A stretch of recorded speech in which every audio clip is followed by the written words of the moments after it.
Peace, family. Peace, warriors. This is Dr. Sadiki Che Baye, the host of the Men's Room Talk Show, coming to you every Tuesday evening, 7 o'clock p.m. Eastern Standard Time, live from Philadelphia, Pennsylvania. Family, this is the place where you're going to hear the voices of our warriors, our leaders, our teachers, our guides, our protectors, the black man, who is doing positive things in our community, who's being the example, who's fulfilling their purpose. Because too often the black man has been getting a bad rap and being blamed for almost everything, including slavery.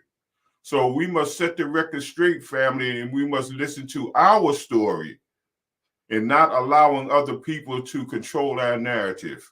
Because you know they're not going to say anything good. They're going to just trick you up and flipping everything, and they're going to have us against each other.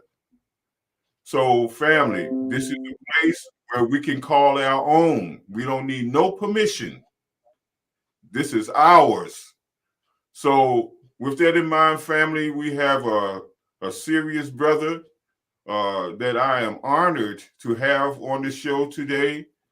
You know, I heard some fantastic things about this warrior, and we're going to hear from him right away.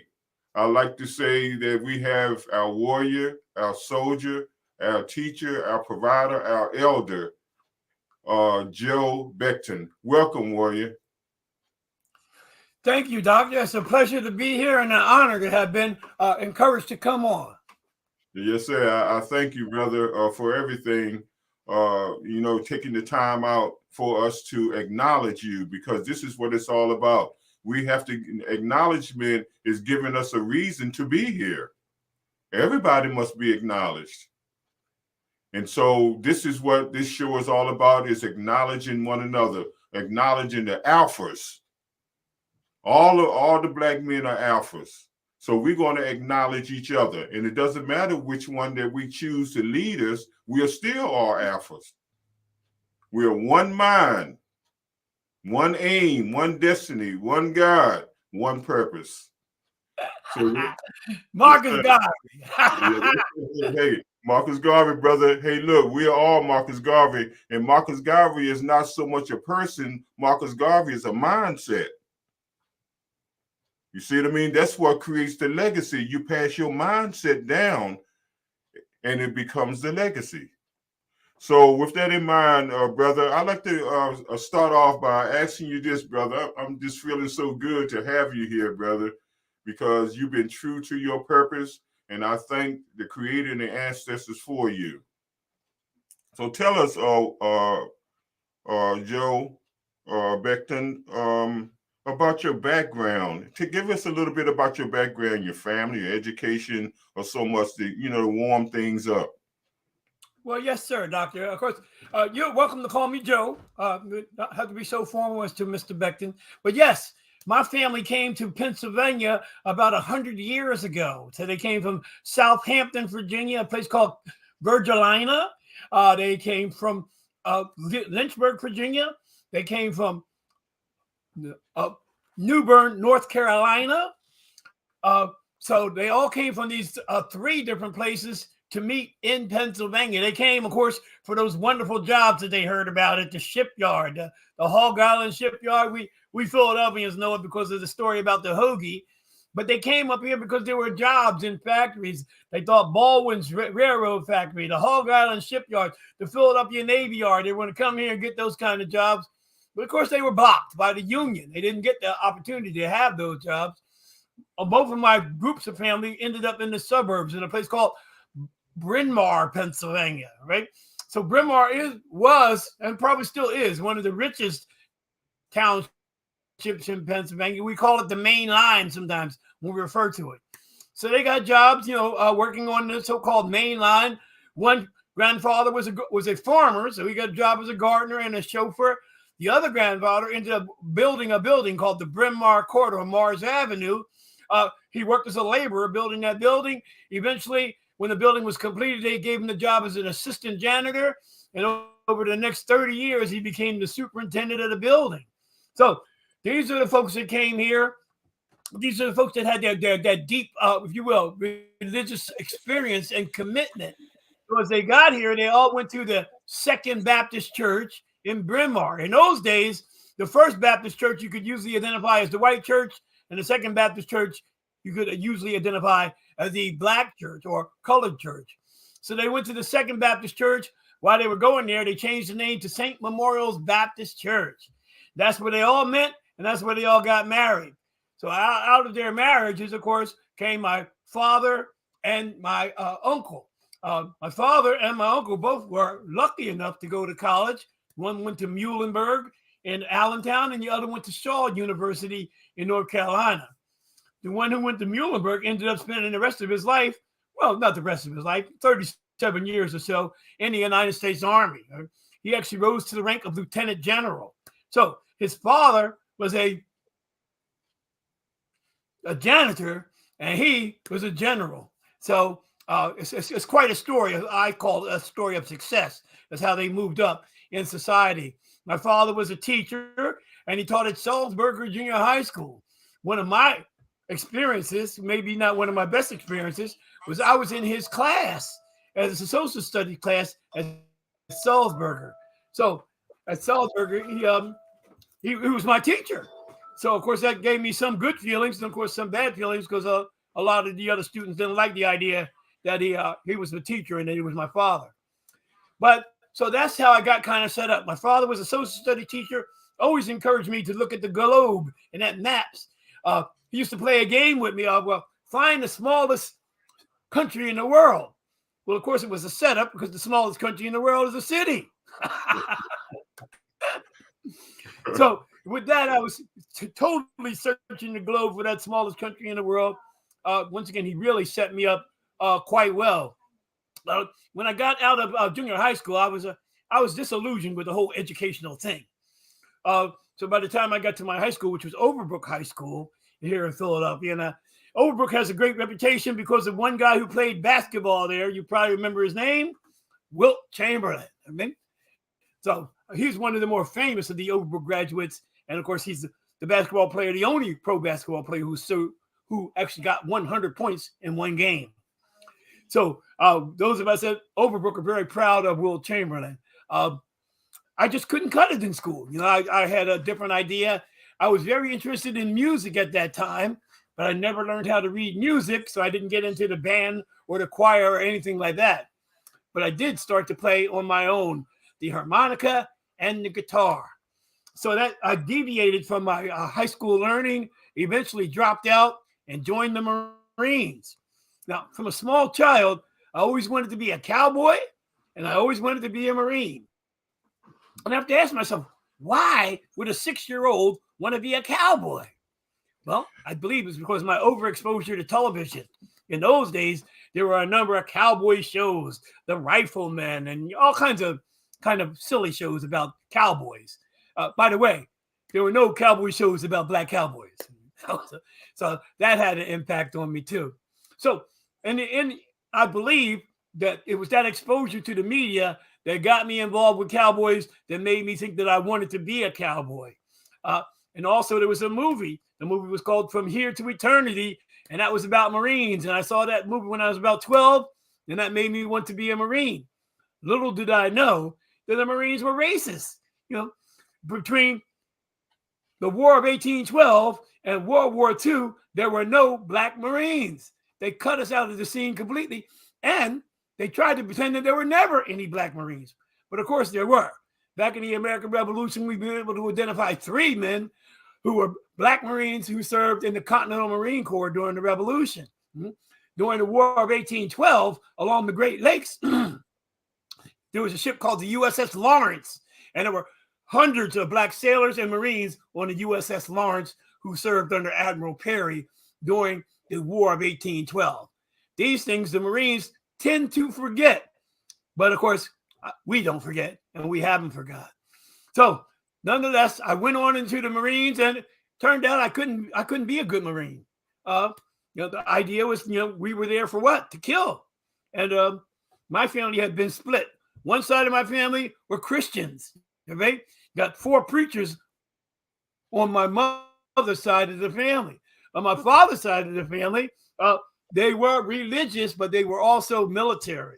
So on my father's side of the family, we trace my family definitely back to the Civil War with a guy named Moses Becton, who served in the 14th Colored Heavy Artillery. And I believe that his connection in that town where he grew up was called North Harlow, a place that's close to New Bern, North Carolina. And in a town where he grew up, there were other Bectons who had served all the way back to the American Revolution, as well as a family that we moved into that we can document, the Carter family. So Isaac Carter served in the American Revolution, and his brother, John Carter, served in the American Revolution. So in a way, from long before I was born, my family had demonstrated a patriotism, a commitment to the country. And actually, I think that Isaac Carter may have escaped from slavery in Virginia, came across the Dismal Swamp, and settled in that part of North Carolina. So that's how my family ended up here in Philadelphia, Pennsylvania. Now, Most of them wanted to stay in the suburbs. They preferred the suburbs, and most of them stayed in the suburbs. But my father moved into the city and bought a house on what we call 46 in Girard. And to this day, I'm still at 46 in Girard. As a matter of fact, this morning, I actually had my solar panels installed on my house. So, everybody's saying, go to the suburbs, go to the suburbs. But in fact, many of the houses in the suburbs are built out of cardboard, and they won't be here 50 years from now. This house has already been here 100 years. And now that I got my solar panels on, I'm anticipating another 50 years. So I tell people who live in the city, suburbs are nice, but just remember, everything is going to come back to the city eventually. So That's one of my many messages, is that we need to hold on to our communities that we've developed in these cities instead of moving into the suburbs where everybody I'm going to say everybody worships individualism. They don't have a sense of community like we do inside the city. So I'm always encouraging people, hey, stay in your communities, hold your communities together. I tell young men, to be a man, you work with your community. You encourage and support your family. Not kill people, but support your family. Oh, that's beautiful, brother. Hey, brother, you gave us some deep stuff there, brother. And both of our journey is kind of similar because I'm born and raised in Virginia. Yes, sir. And I ended up here, to play football for Temple. So I stayed up here. I'm originally from Alexandria, Virginia. All right, right next to DC. Oh yes, sir. Yes, sir. And I lived in Ardmore, next to Bryn Mawr. Very good. Very good. Well, you probably knew some of my family then. Oh yeah, yeah. Your face looked a little familiar there, but I didn't want to say, how people say, man, it seemed like I've seen you somewhere before. But now that I probably have, because I used to go to Bryn Mawr a lot. As a matter of fact, my son was born in Bryn Mawr Hospital. I was born in Bryn Mawr Hospital too, as well What? as my father and my uncle. Wow, as well as my that's deep. father and my uncle. Yes. Oh, brother, that's deep, man. Let As me you know, no matter where you go, no matter where you go, we there. But no matter let me where you ask go, there are those connections. That's right. That's right. Let me ask you this, brother. You were in the military and you're in the Marines. What interested you to go to the Marines, and what role did you what rank were you in the Marines? Well, as I mentioned, it was a silly movie that encouraged me to join the Marines, and I really didn't shake it off. I was 17 years old, 18 years old, and I just couldn't stand school anymore, so I dropped out. And then I went down to the Army recruiter. In those days, the Army recruiter was at 52nd and Chestnut. And I went down to the Army recruiter, and the Army recruiter had moved, and the Marine recruiter had moved in. And I was kind of beside myself about what my future would be. And I said, Army, Navy, Marines, doesn't matter. I'm joining right now. So I joined the Marines. Got into the Marines and ran into some problems. Some of the kids from West Philly, we're not too disciplined. So I was in the Marines and doing things like smoking cigarettes behind the barracks and stuff. But you're a recruit. You're not allowed to do that.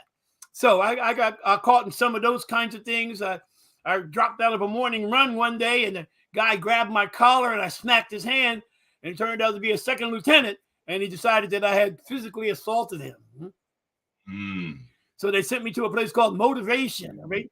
So up the island, there was a place where they sent,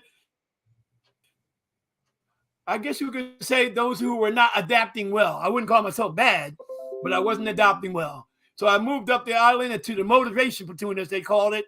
And while I was at the Motivation Platoon, I realized one thing very important. My family and my parents had always told me, ask the question. If you don't understand, ask the question. No one can hold it against you for asking a question. And guess what they didn't know? They didn't know the Marines will hold it against you for asking a question. Shut up, do what we say, don't ask any questions. You're in the Marines. So while I spent my time at that Motivation Platoon, I realized that it's going to be very important for me to not ask questions. Wow. I ended up being in supply. I was a supply clerk. I rose to the rank of Lance Corporal. While I was in the Marines, I went on a Mediterranean cruise. Now, that sounds really cool, but when we got there, they had the the Israeli-Egyptian War of 1973. Now, for those of you who are as old as I am, that was 50 years ago. So 50 years ago, I was sitting on a boat, the USS Nashville, off the coast of Israel, where the war was going on between Israel and Egypt 50 years ago. Sound familiar? Same war. Same war. You can call it what you want, but it's the same war. So by the time I finished my time in the Marines, I had a wonderful setup. I was going to do 3 years in the Marines. I was going to go to college for 4 years, maybe graduate school. So for the next 6 or 7 years, my life was set. I was pretty happy with that. And also, after I left the Marines, I became a pacifist. So at this time, I'm a pacifist. I'm against war at any cost or at any time. I know a lot of people disagree with that, but I think I'm on the right side when I say peace is the way, war is not. So I got into that situation where I started to travel around because I wanted to see the rest of the world. I did get to go to Europe. I did get to go to Turkey, Spain, Italy, Greece. So I visited a number of different places while I was in the Marines. After I came back to the United States, I went to visit Canada. I went to visit Mexico. You won't believe this, but I was a hitchhiker.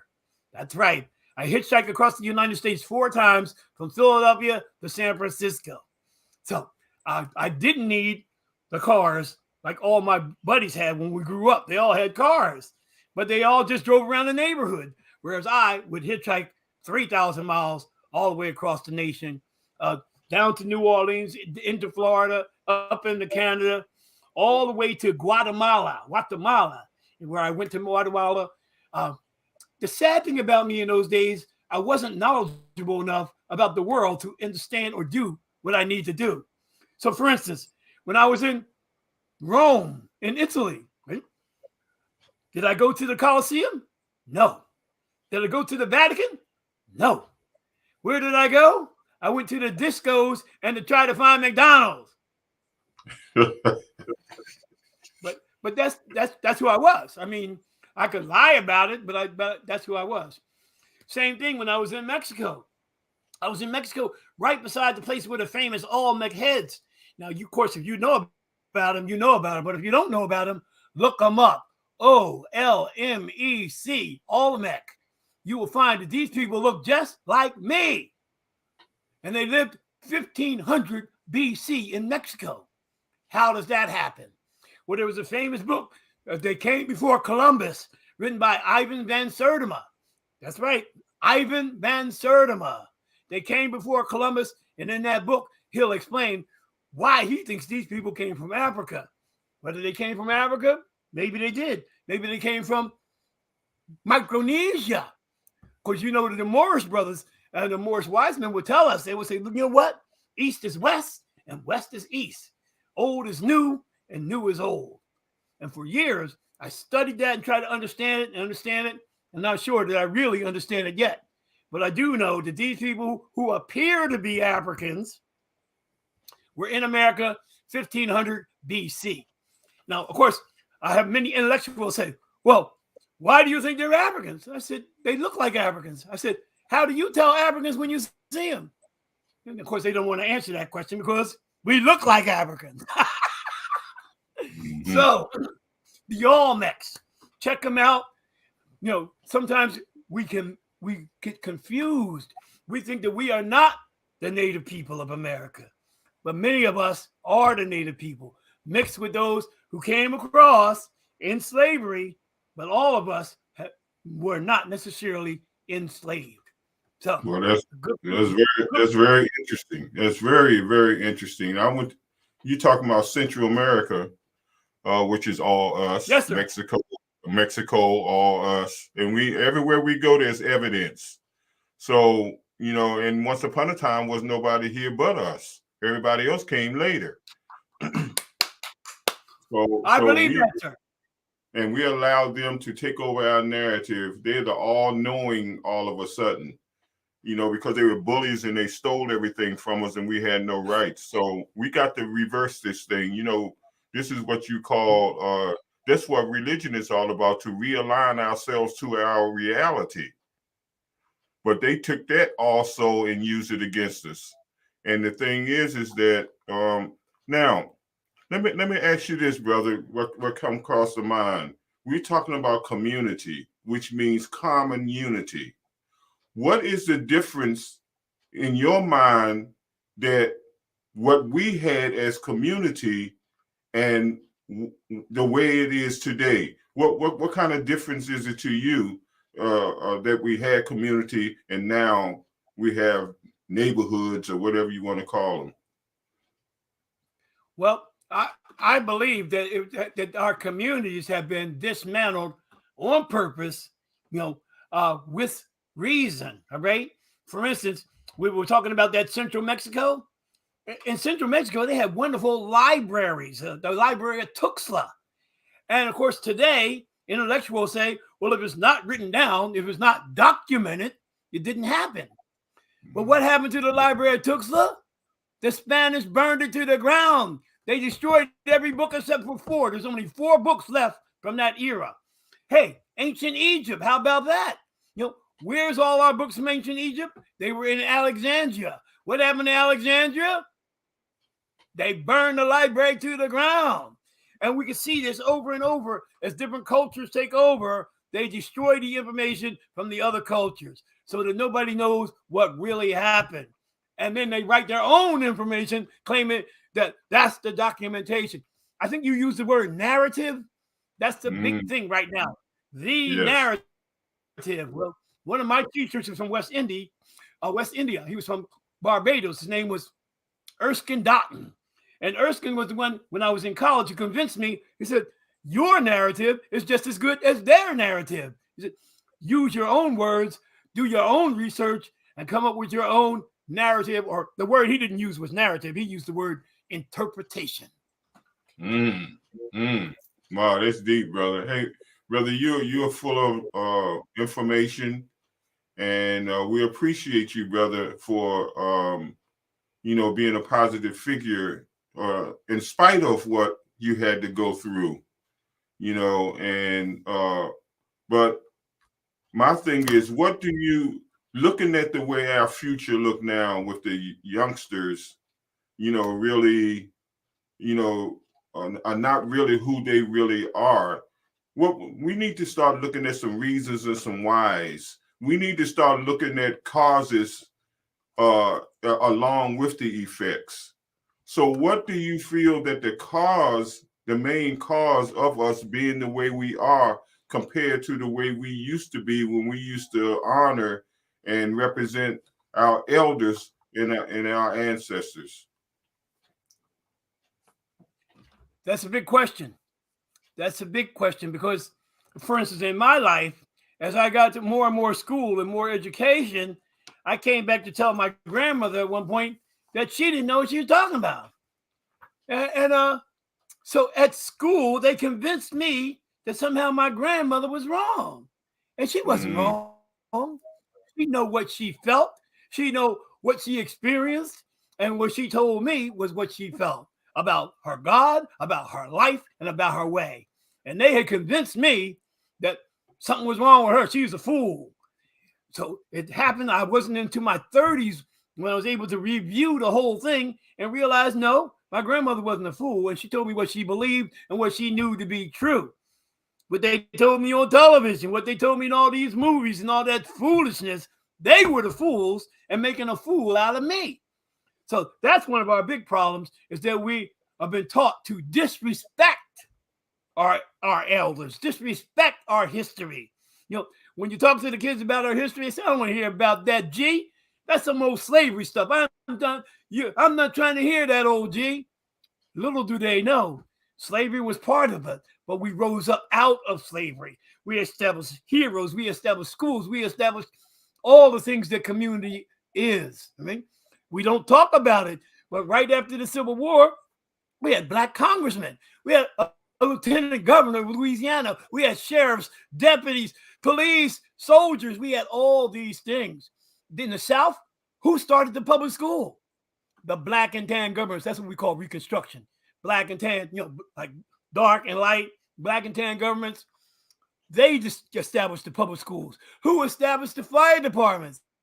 They just established the fire department. Who established the water departments? They established the water departments, right? But as far as our kids know today, we didn't do nothing. I have a lot of young brothers tell me, if y'all had done your job in your time, we wouldn't have these problems now. That's why we got Black Lives Matter. I tried to explain to them and said, no, brother, you don't know yet, see? But we had the Anti-Lynching League, and that started right after the Civil War when they started lynching black men and black people like water. You know it. What's his name? Lerone Bennett. He wrote this very famous book, Before the Mayflower. And in his book, at the back of his book, he has a system of listings of the number of people who were lynched in each year that they were able to identify. And many years, that was thousands of people all across America. So our Anti-Lynching League was a predecessor to the Black Lives Matter as we fought against lynching. So we fought against that. The only idea, of course, is that they wanted to get back their power. So they attacked us in the streets. They attacked us in the homes. And of course, for 100 years, lynching was kind of the ordinary thing in America. Some people say they even had special parties to come and watch black men and black women be lynched. And of course, maybe the most famous lynching or murder is Till, Isaac Till, Emmett Till. Probably the most famous of all the murders and lynchings. And many people say that because of his mother exposing him to the television, that would change the entire world. Well, it certainly participated in the change. There's no doubt about that. So when it comes to the things that we have done, we forget about what we have done. We forget who were the great heroes. We forget about the educators. There's a big move that we're involved in now about Black inventors, about Black educators, about Blacks in the military, about Blacks in everything. There's a guy up in Massachusetts, Gates, Henry Louis Gates. He wrote a book called The Negro Century or the Black Century, talking about the 20th century, how Africans in America rose up to all the problems, rose up to all the hatred, rose up to all the obstacles to be the people that we would be in the 21st century. People like Barack Obama, the president of the United States. Wow, brother, that was deep. And I know you can dive a little deeper because we used to be deep divers. Now we're surface divers. You know, we used to be deep rooted, but now we're surface rooted. Anything come by, blow us all over the place. We got to reevaluate. Yeah, we have to reevaluate our reality and not allow people to take over our narrative. But see, when it's a requirement to go to school and get a quote unquote education, no matter how thuggish and how vicious they were, we had to look at them as heroes.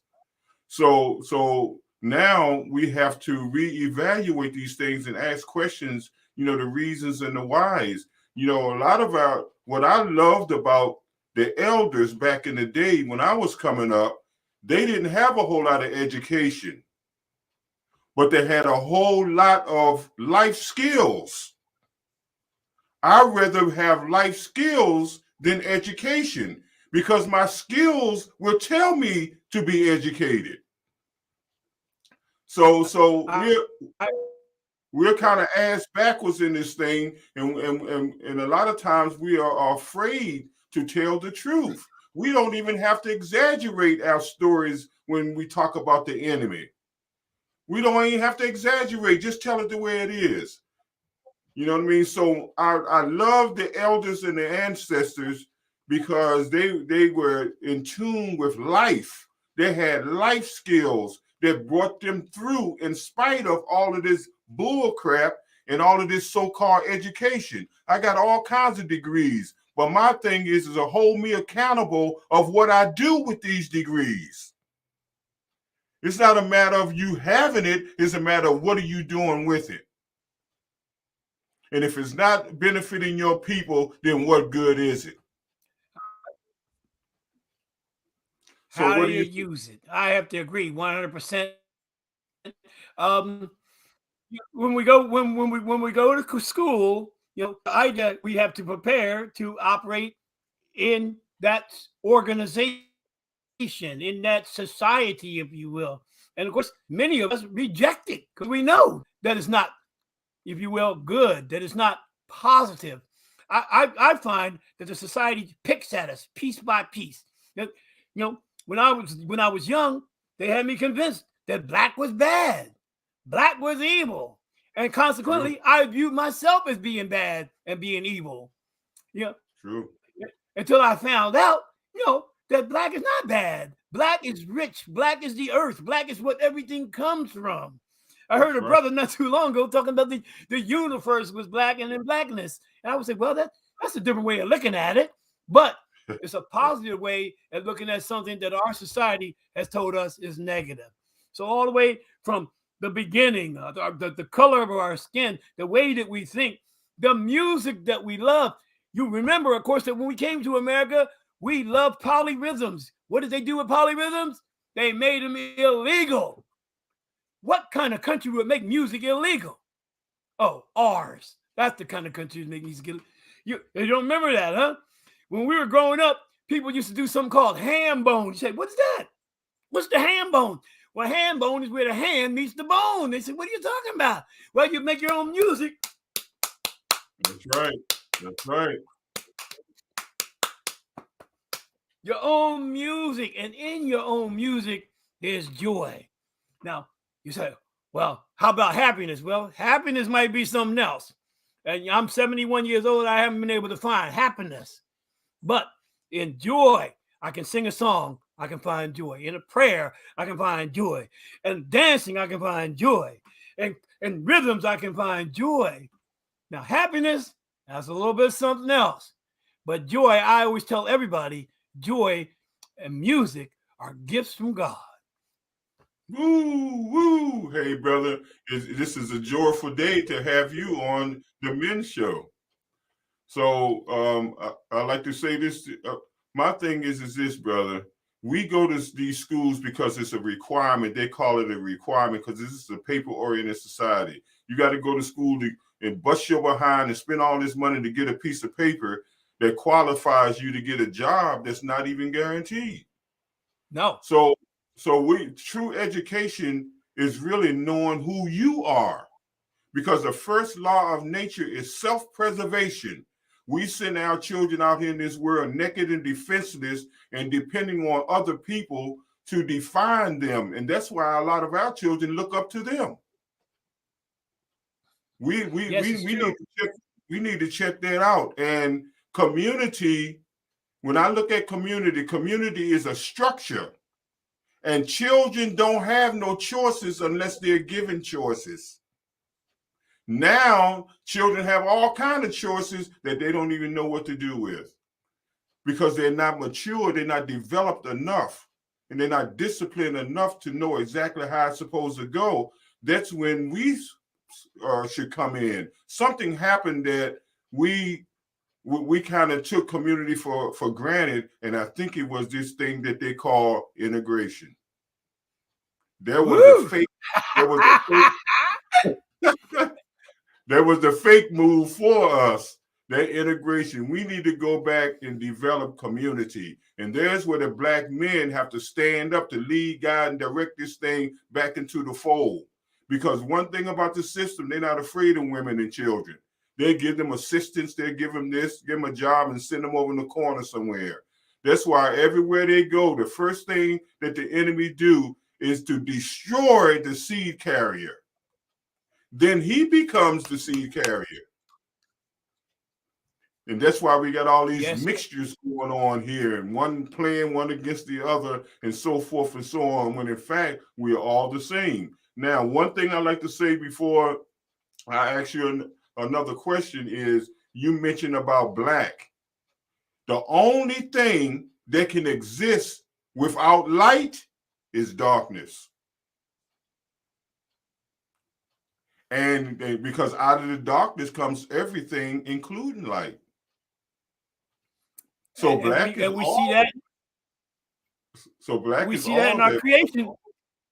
We see that in our creation stories. Yes, we do. That's right. Out of the darkness comes everything, including the light. So we are all that. We, as a matter of fact, we are the universe as individuals. Now, I believe that, but a lot of people get very upset when I say that. I'm not saying that we're God, but we're part of God, the God spirit, if you will, and everybody is. They just have to understand who they are. And I think that a lot of our problems, we mentioned that education, that indoctrination that we go through. Everything they say is that we need to buy. You don't have this. You don't look like this. You need this. You need that. You need a Mercedes. You need blonde hair. You need, they're like I said earlier, they're destroying us piece by piece, pulling piece out after piece out after piece out until, in many cases, there's only self-hate left. And that's how we can go down the street and blow our neighbor's brains out over our parking space because he looks like us. We hate ourselves and we hate him. And who cares about a parking space? Who cares about it? Wow. Nobody. Wow. That's some deep conditioning, and and in order to turn this thing around, we must first acknowledge where we are and then devise a process. See, we're not a process people anymore. We're an emotional people. So we go on with how we feel. And we got to be careful with that, because the wise man goes by what he knows, not what he feels, because your feelings can be deceiving. So we have to start knowing something. We got to first and foremost know who we are. We are all the leaders, including Jesus and all of that. He said, if you believe as I believe, you're my brother. My Father in heaven is your Father. So when you see me, you see the Father, for I and the Father are one. So yeah, and then when you look at the original meaning, we got to go etymology, because a lot of times we argue over ignorance in somebody else's language. And so we got to, when you see the original meaning of God, when it first came on the scene, the original meaning of God meant a man. We got to understand it is what it is. But they spooked us up and made everything spooky. And we end up spooking ourselves out of who we are. You know, so we have to turn this thing around. But brother, I'm going to shift a little bit because of the time factor. And you're a very brilliant brother. And I'm feeling you more and more like I've been knowing you all the time. Because when you explain to me or share with us your journey, man, it was almost the same journey from Virginia all the way up here. You live next door in Bryn Mawr. I was in Ardmore. So you went to the military. I went to college. So the thing is that, brother, we are one. And that's why we need to bring our minds together, this third eye, this pituitary gland, this pineal gland, that they don't have that, because it's been calcified. That's why they have no emotions, no spirit, no feelings, no none of that. They're cold-blooded. But guess what? We got to acknowledge the fact that God don't make no mistakes, because everything that exists have opposites. They are opposites. So we shouldn't expect them to be like us. So let us stop tripping, praying to God, God, please tell that snake stop being a snake. No, a snake is a snake.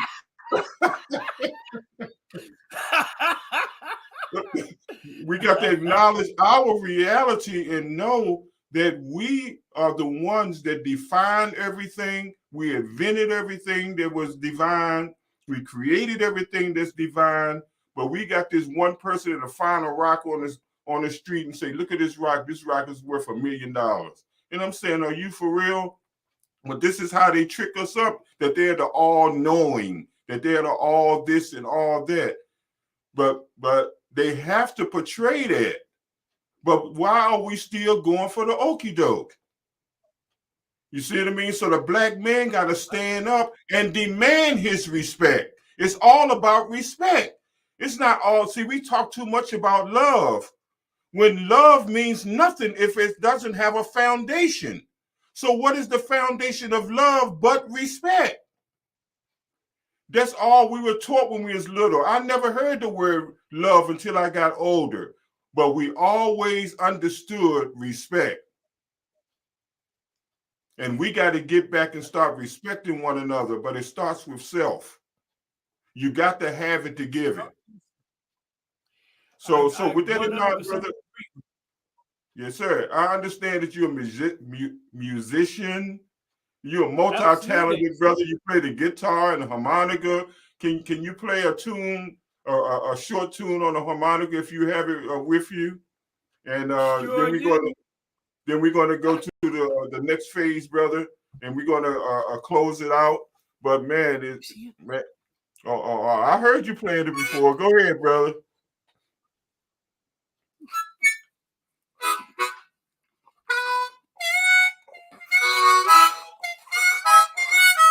This one's broke.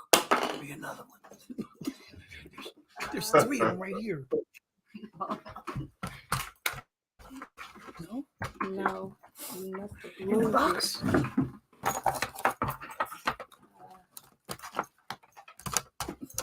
All of a sudden, I can't seem to find my harmonica. I don't know what's up with it. Okay, here we go. A bag full. Right now. So, there we go.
That's All my right, harmonica. Look, I love Stevie Wonder. I love Stevie Wonder and that harmonica playing. Now, a lot of times you see an African like me with a harmonica and you say, oh, yeah, I know. Well, no, you don't know. Harmonicas were invented in Germany in 1822. Why do I like it? Because there's a party in my pocket. I take it out and bam, there goes the party. They used to call it a mouth organ because you could play anything on it. So when it comes to your music, take your time. Learn your music. Everybody's afraid about computer music. I'm not afraid about computer music because the computers don't have no feeling. It can copy, but it can't feel. It can't express the vibrations that a human can express. So take your time. Find your talent because you have one. You have one. They keep telling you, you don't have no talent. You ain't nothing but this. You ain't nothing that. They're lying. You got talent, innate talent in you through your music, through your spiritualism, through your. You are, as the doctor said, you are everything. It's right there inside you. You have to believe in yourself. You have to make a plan and go for what it is you want. And guess what? You will succeed. If you have a plan and you have a commitment, I'm going to say it again, you will succeed. Oh, that's beautiful, brother. And the key to that, brother, to piggyback off what you said, you will succeed. The key to it all is to get a rhythm. Once you get a rhythm, it'll carry you. That's what you call the science, the law of inertia. Things that are in motion have a tendency to stay in motion and pick up as it goes along. But unfortunately, we don't stick to nothing long enough to get that rhythm, unless it's craziness. We got to turn this. See, we are science. We are all that. Whatever the divineness in life, we are that. And before I get to the end, I would like to share this with you and the audience and everything. Not that you don't know, but to see how we are one. And when you look at the universe, there's 4 main elements of the universe. There's hydrogen, oxygen, nitrogen, and carbon. Now, when you look at the black man and woman, what is the 4 elements that they're made of? Hydrogen, oxygen, nitrogen, carbon. So what does that tell us? We are the universe. There is nothing that we define everything. We define everything. Yes. So we are we are the universe as individuals. Just like the beach have a sand, a grains. Each grain represents the beach. So we are gods. Let's not get tricked up about that, because first of all, like I said before, let's go back to etymology. When God first came on the scene, they said it's a man. That's why they say that Imhotep was worshiping God for 3,000 years. So why are we tripping now? You see what I mean? Because see, this religion, man, I'm telling you, that's the main thing that they use to get us, to flip us, to make everything spooky. You know what I mean? But we have to, like people like me and you, we are the balancers. We have to balance this thing out. And being a balancer is not easy, because you got to deal with all them other energies, these other forces. But guess what? I have no problem, because I have to fulfill my purpose. Matter of fact, I have to earn my blessing too. So I'm going to do what I need to do and let the chips fall where they may. That's what the real man do. So with that in mind, warrior, I thank you for the deep stories. We want to have you back. And remember, we're encouraging you, brother, to write that book, because you are a book. You are a book with many chapters and many volumes. And this is the way that you create your legacy. And I will encourage each one of us as individuals to document our stories, to document our reality. And before I get off, I'd like to ask Queen Mother Harriet to give her what she have to say, and then we're going to let you have the last words, brother, for today, because we really appreciate you. We honor you. Oh, We wait. love you, and we respect you. Could I interrupt one moment?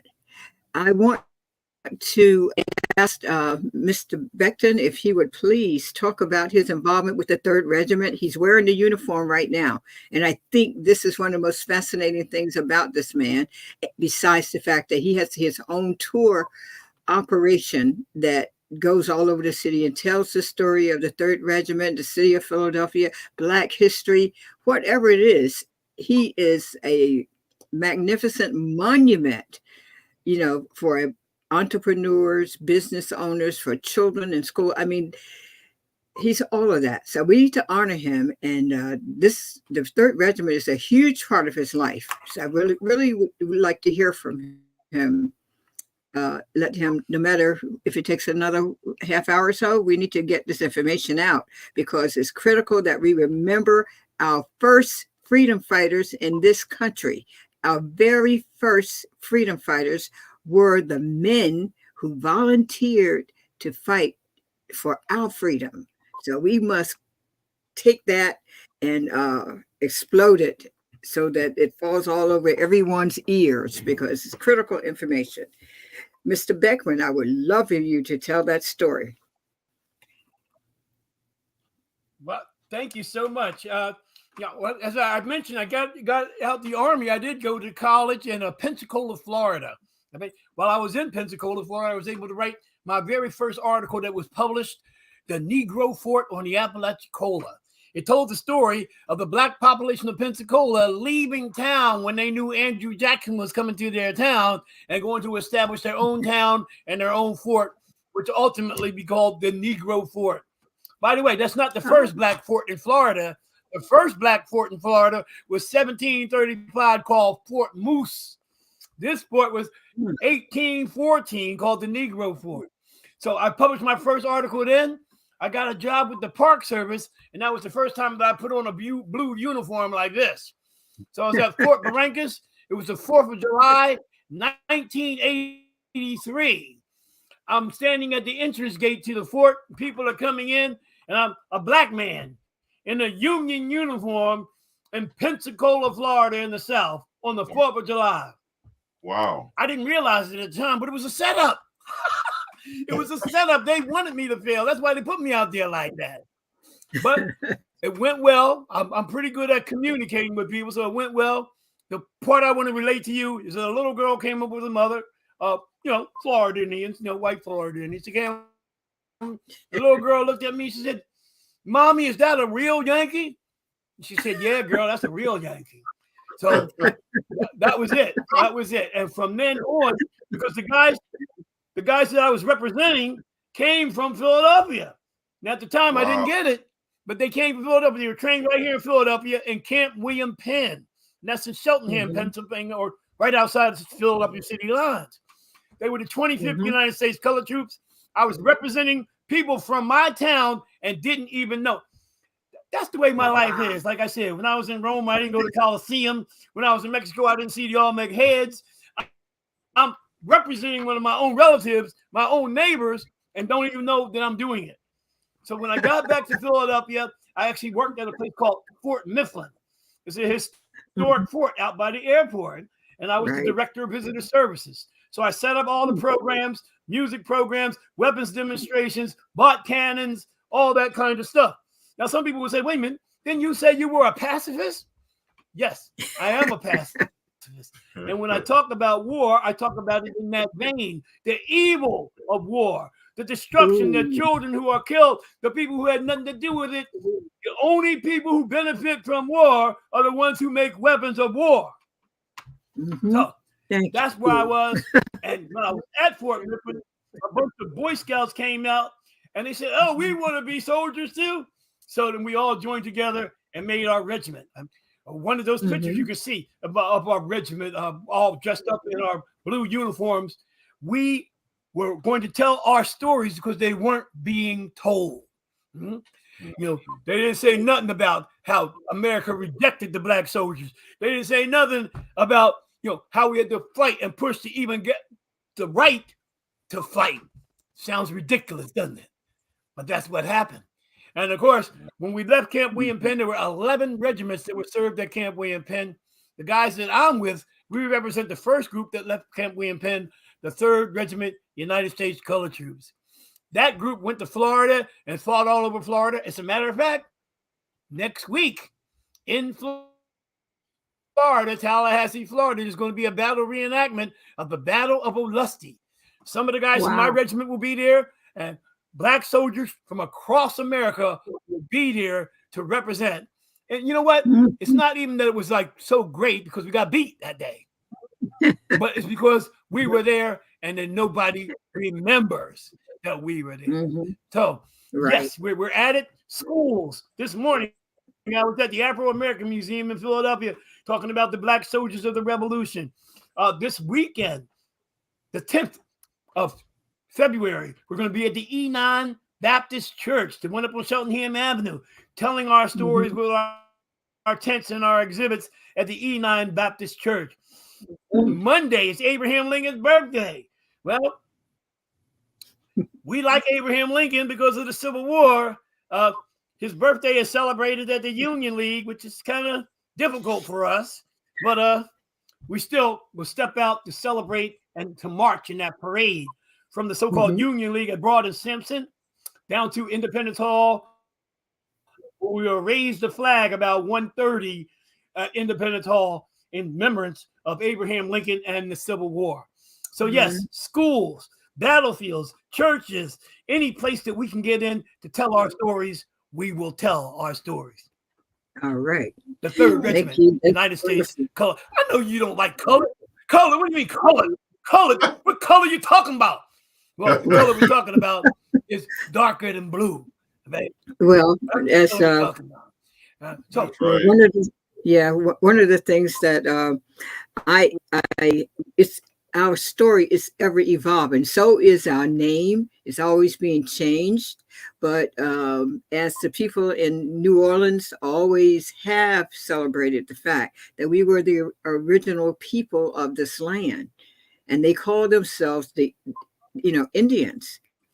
And they had the Mardi Gras Indians, they have all kinds of tribes that are considered as Indians. But we are the indigenous people of the world because we were here 600,000 years before any other race.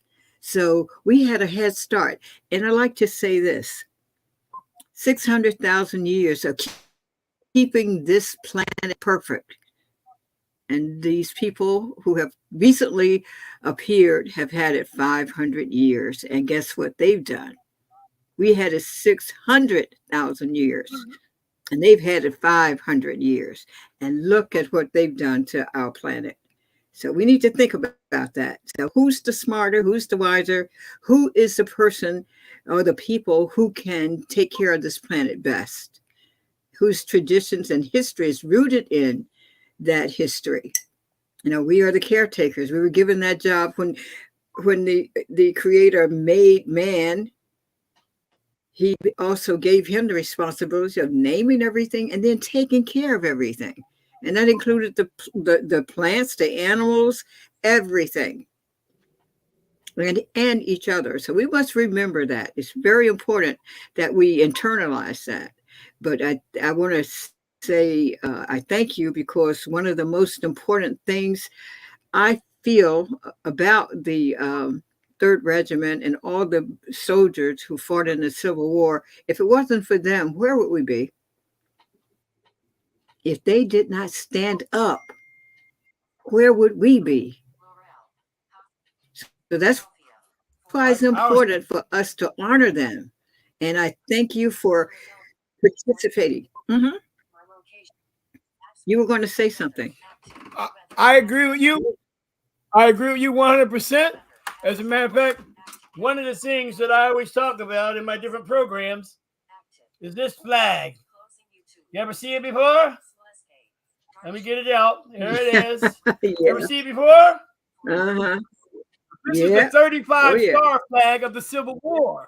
This is the flag that the soldiers Right. carried from town to town, from house to house, from Right. plantation to plantation, telling everyone that they were free. That 13-star flag didn't do that. The Right. 50-star flag Didn't do that. doesn't do that. This flag was the flag of freedom. Why don't we see it? Because nobody wants us to see it.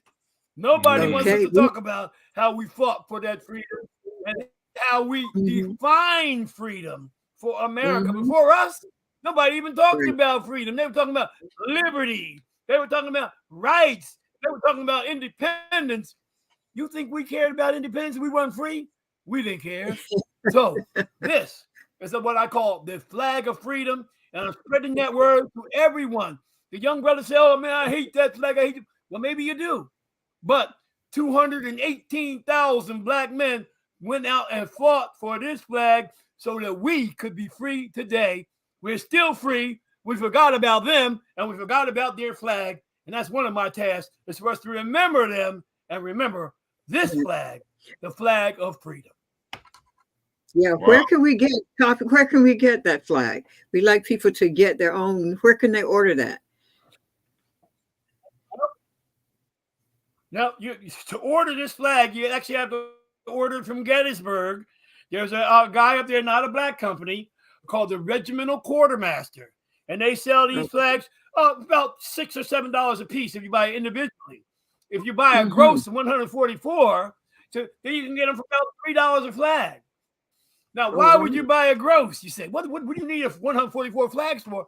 We need a gross because we're going to put these on the graves of our black Civil War soldiers. So when you go to various graveyards, you will, at least in the southeast of Pennsylvania, you will see these flags on the graves, Eden Cemetery and places like that.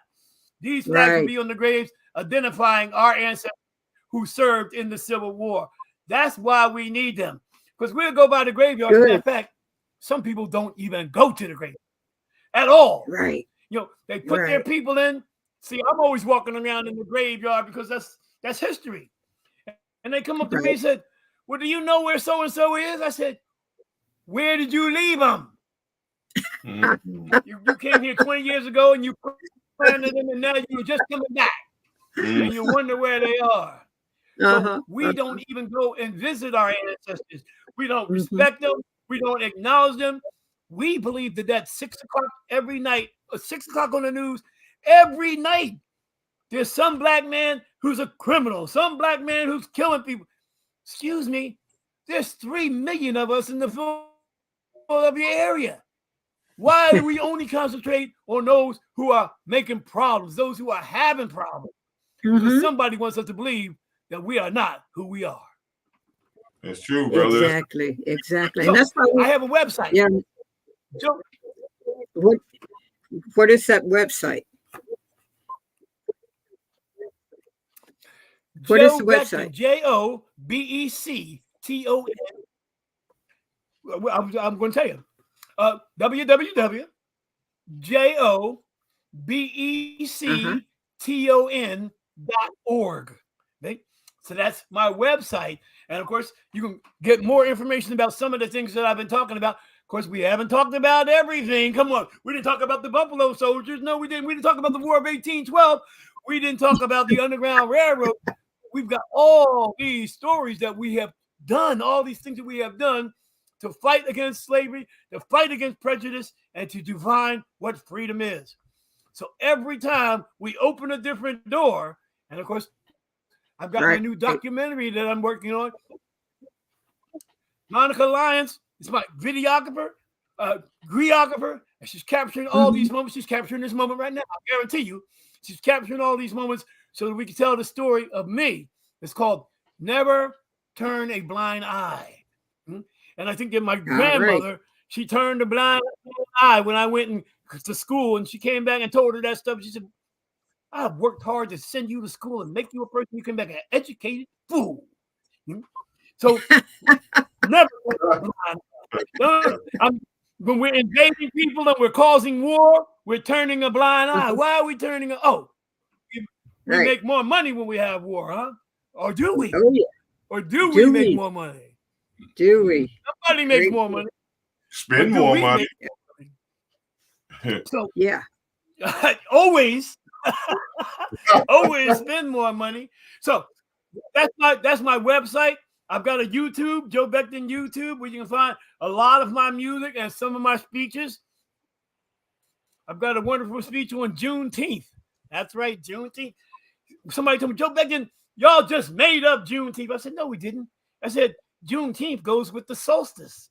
People have been celebrating the solstice for 20,000 years. We didn't make nothing up. And that's why we call it Juneteenth, Right. because the solstice happens in the teen days of June. So it's almost a perpetual holiday that people around the world celebrate. It's not that we made it up. We may have attached our particular holiday to it, but it's been a holiday forever. But once again, through our educational system, right? Okay. You know, we got this horrible calendar, right? Matter of fact, this is the perfect example to talk about it. This month, we're going to add a day to the year because our calendar is so messed up. We got to alter it. But guess what? Everybody's calendar wasn't like that. Yeah. The Mayans had a calendar that was just about perfect. The Egyptians had a very good calendar. Persians had a very good calendar. It's our calendar, the Julian calendar, the Georgian calendar that are so messed up that we have to keep altering and changing the days of the year. Is it 364 and a quarter? Is it 365? We have to keep changing it because it didn't set the calculations properly. Once again, a problem of our education, or as Carter G. Woodson called it, the miseducation of the Negro. That's right, brother. You're right. Woo! Brother. Hey, brother, you're right, brother. We're in so many different areas. I'm a major in the Buffalo Soldiers. When you mention that, I say, wow, yeah. We have so many different things that we have addressed, brother, but we feel ashamed about it and we don't want to know nothing about it. They say, oh man, that's in the past. No, the past is the reason why things are the way they are today. Because right now, brother, where each and every one of us are, are choices that we made yesterday. All choices have a future. That's why we have to be careful what we choose, because all choices are seeds. Be careful what you plant. You know. So I had a brother tell me that just grow on you. I had a brother telling me that yeah, brother, you know, I planted some beans. Then all of a sudden, when it was harvest day, I saw them watermelons. So I said, I thought you planted beans. See, you can't fool nature. Just wait and just watch. And you will see the truth about each matter that is presented to us. We have to slow our pace down. You can't go the same speed all the time. That's why they have drill sergeants, you know, to speed it up, slow it down, walk, stop, this, that. See, and this is what we have to train our children to be able to adjust according to the situation. You can't go the same speed all the time.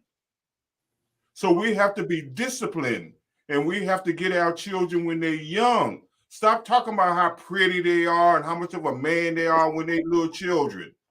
You know, the first thing that I found out when I was coming up, be tough on the children in the beginning and let up as time go on. But we reversed it. We let them get away with this and get away with that when they're little, and by the time they get older, they're already set. So now they're going to challenge you. Yeah. So we kind of what they call ass backwards.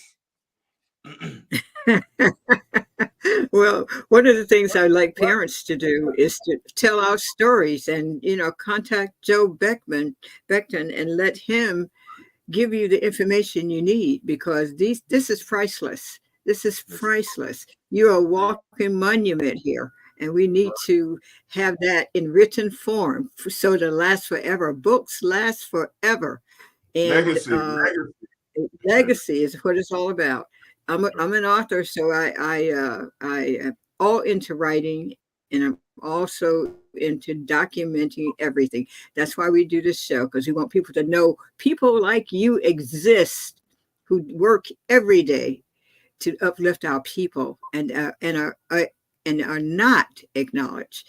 And we are here to say to you, you are our blessing and you are our gatekeeper. And, we are just amazed and grateful that the Creator made you so that we can learn about our history, about who we are and what we are. So, a million thanks. And we expect you to come back. As producer of the show, Go ahead, brother. I would love to have the opportunity to come back. As I said, there's a number of different topics that we didn't get to touch on yet, and I know it's been an hour, and I know that I'm verbose, but I have this problem in my life. If you look in a newspaper, you'll see all these pictures of me in the newspaper, Channel 6, Channel 10. Never, almost never do they print a word that I have said. Nice pictures, cute suits. So yeah. But almost never do they repeat the words that I have said. Well, this is your place. Just right now, the thing that I'm a pacifist and I'm against war, nobody wants to hear that. Everybody said, you're against war. What about these poor people? I said, the poor people are dying. That's why I hate war. Yes. Because the people are getting killed. Right. Thank you. But somehow some people don't seem to notice that. They don't seem to notice that. So I would love to come back. I've got more topics to discuss. I didn't even tell you the difference between the flags. Look at these flags. How about that one? How about this one? All right. You ever see that one? Right. What is that one? Next show, we're going to talk about what this flag is. That's the Confederate flag. Okay. No, it's not. Where's the crosses? Well, the Confederate flag, the first Confederate flag had no crosses. The one with the crosses is the battle flag they took into battle so that these two flags didn't get confused on the battlefield because they're both red, white, and blue. This one, stars and stripes. This one, stars and bars. They're both American flags, one for the North, one for the South, one that eventually, because it didn't start out for freedom, but one that eventually became for freedom, and one that eventually was destroyed. Right. Wow. Amen. You see? So we got many stories to talk about, and many more. All right. I would love to come back. Well, we definitely want to have you back, brother, because not only do you have many stories, you are the story. Thank you. That's why we got to get it on paper. Got to get it documented, brother. Documented. Right. Yeah. All right, you guys. I'm going to put some stuff in the newspaper within this month, and I've been working on this book for 21 years, but I'm going to keep on working on my book too. And we won't be too long, maybe a year or so, till we'll have that documentary out. Never Turn a Blind Eye. I'm really concerned about children. It seems like to me they don't read. Of course, maybe that's just because I'm old and I don't know what they read. But I really don't think that kids are reading. So I'm concerned about that. I'm worried about that. You're right, but see, the things that they're reading are required readings from the system. But let me say this one thing. There has been a growth of Black authors who are writing children's stories, and even children who are writing stories. Yes. That has started happening in the last 20 years, and that's something that we want to encourage, because no one is too young to write a book. No one is too old to write a book. So we all need to be busy documenting, because this is our heritage. Timbuktu is there because of us. The oldest documents in the world are in Timbuktu.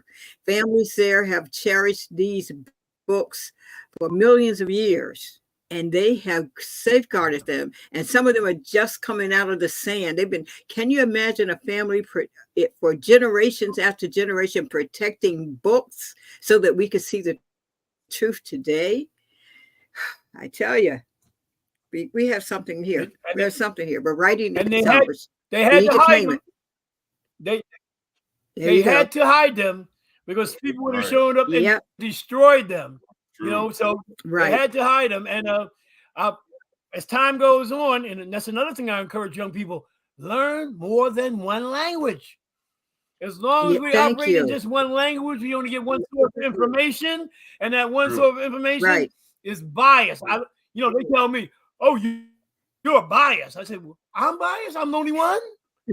It is. Not hardly. Not hardly. Hey, brother, we Well, this has appreciate been you. an amazing show, and I thank you. Thank you. Yeah. Yeah, we appreciate So you more I'm than going you. And once again, to check out and Go ahead, Queen. mhm. well, Yeah. I thank y'all. I thank It's y'all so much absolutely for having wonderful. me. If I can No. end with just one statement, Yes. we are the people who define freedom. Okay? Mm. We had to fight for freedom, fight for the right to have our children, fight for the right to Yeah. have our families, fight for the right to go to school, fight for the right to go to McDonald's. We are the people who define freedom, not those people who block freedom, not those people who don't want Right. the right to vote to pass around, but we are the ones who, I'll say it the last time, define freedom. Thank you. And that's Thank why you. we are Thank freedom you. fighters. That's why we are labeled as freedom fighters. And that's why I appreciate you, brother, because you are our general. You are the top alpha.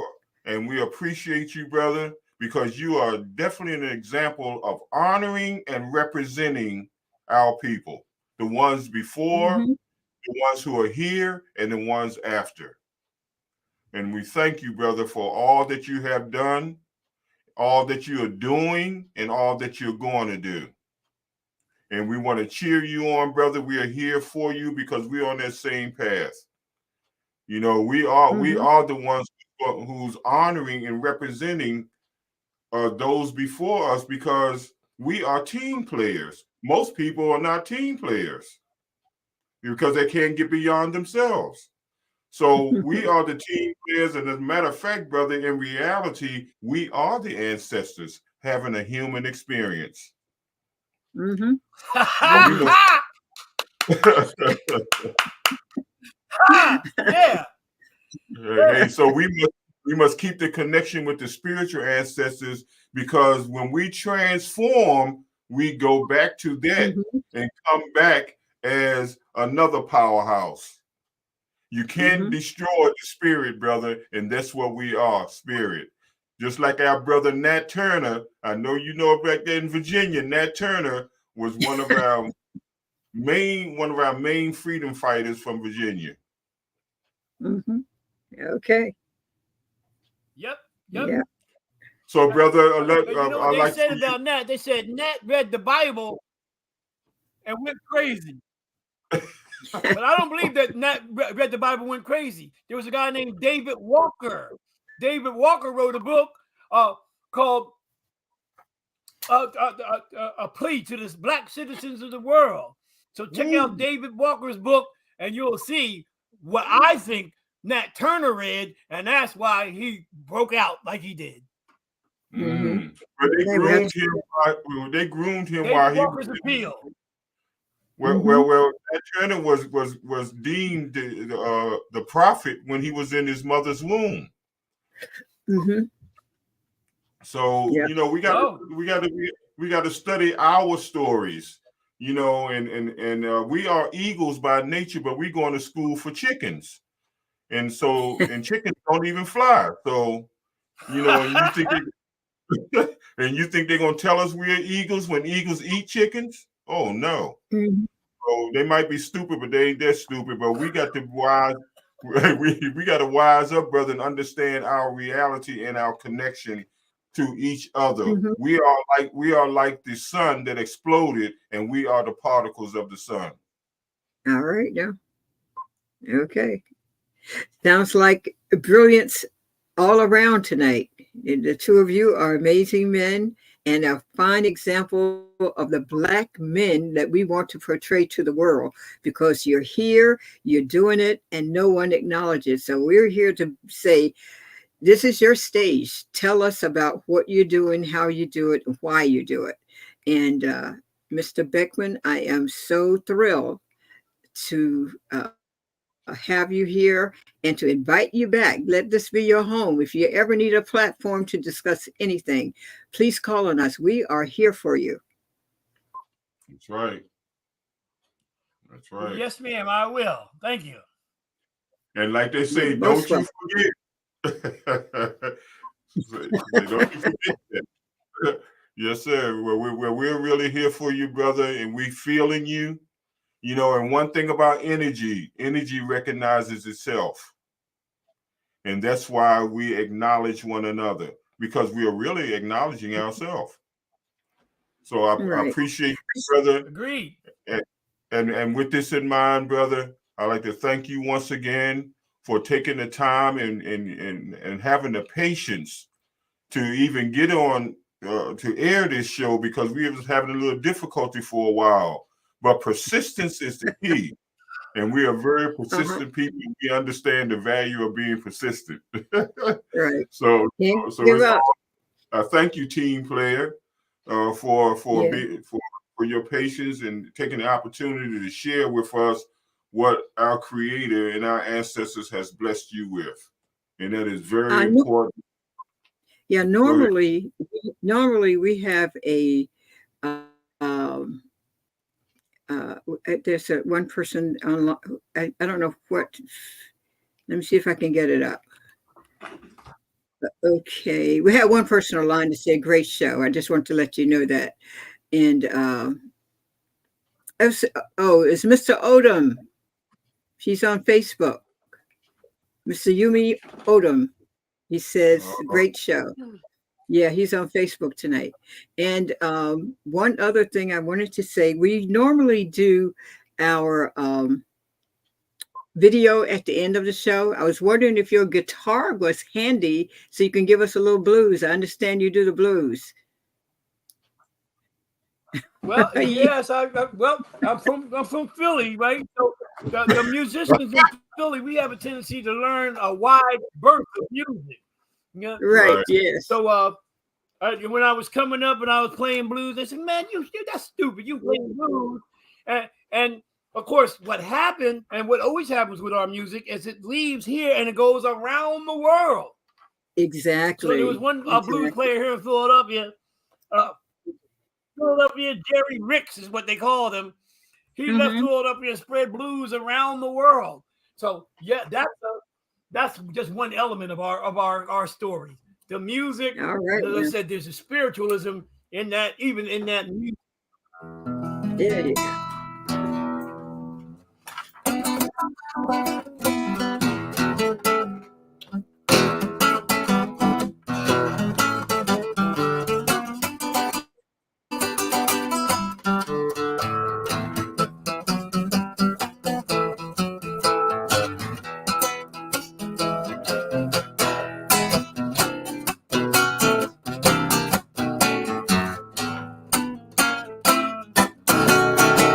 The blues, so bad one time I put my face in a permanent frown.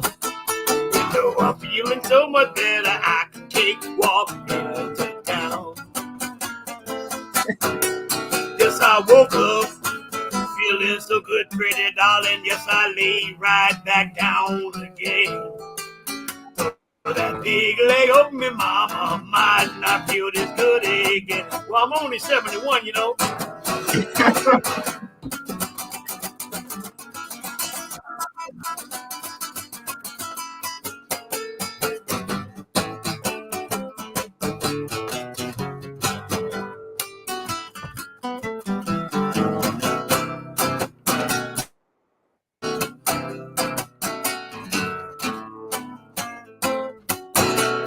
I had the blues so bad one time, put my face in a permanent frown.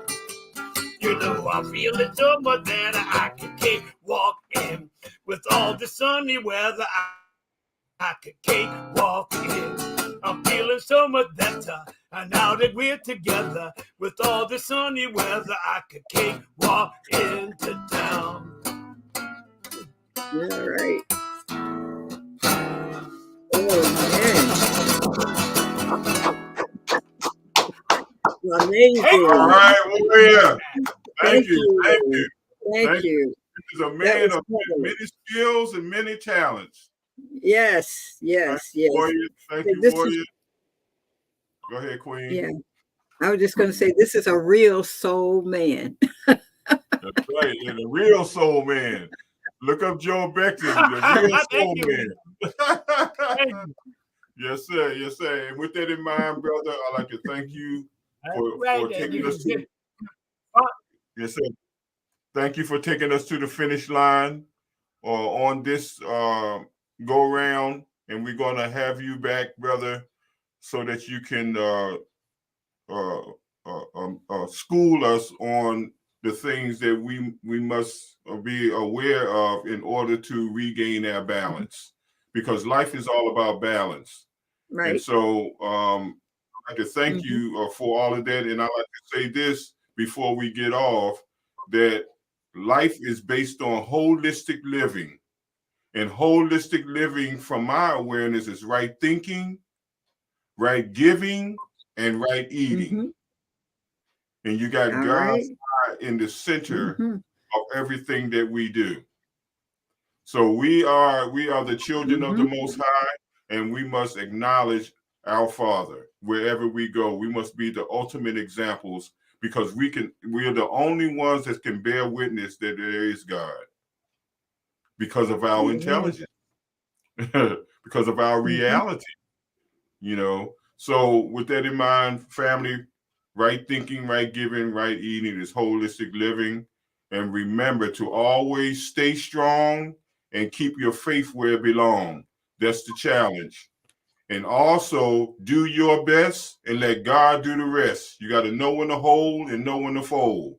How do you know when to hold and when to fold? You got to have a sharp discerning spirit to know the difference, so you won't be using emotions. You'll be using what you know. Like the wise man goes by what he knows, but we got to start knowing something other than our programming, our training, of what somebody else gave us. If we're eagles and we go to school for chickens, we don't have to wonder why we lower our standards and why our children can't relate. They're not even feeling it.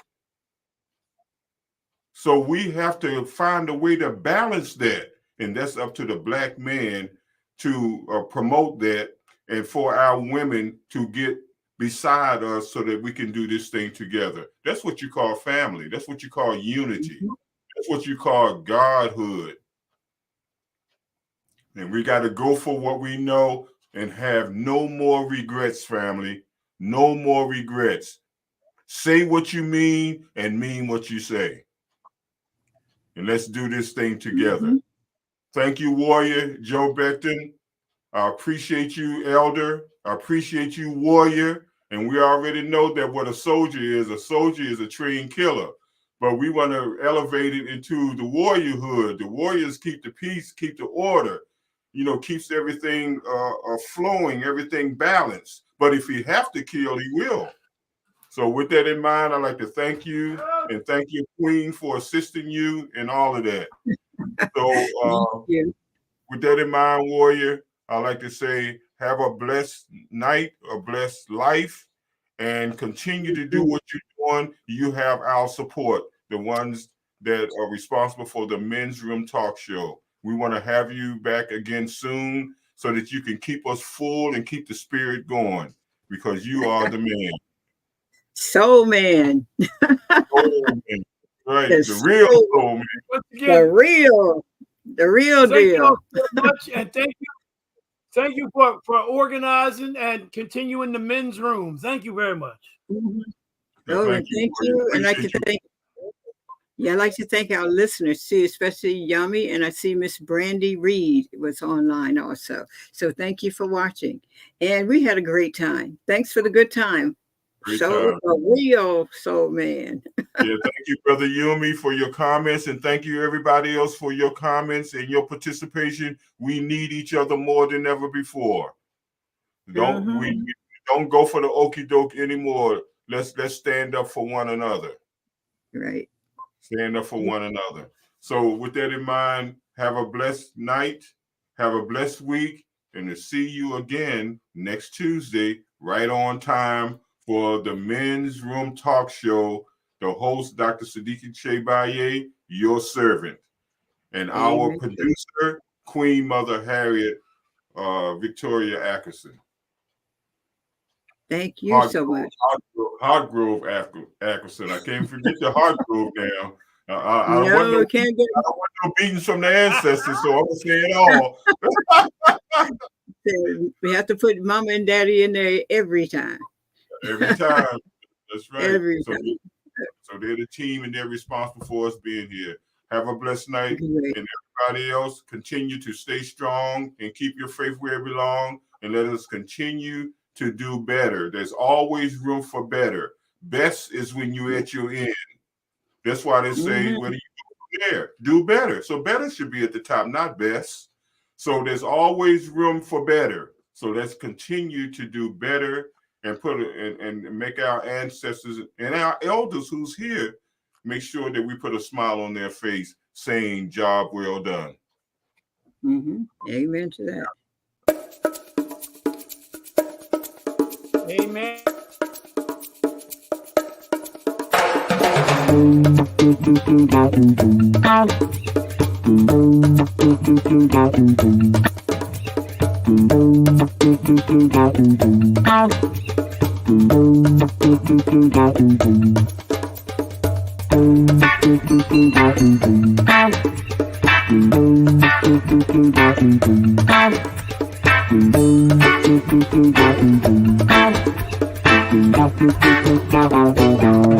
you.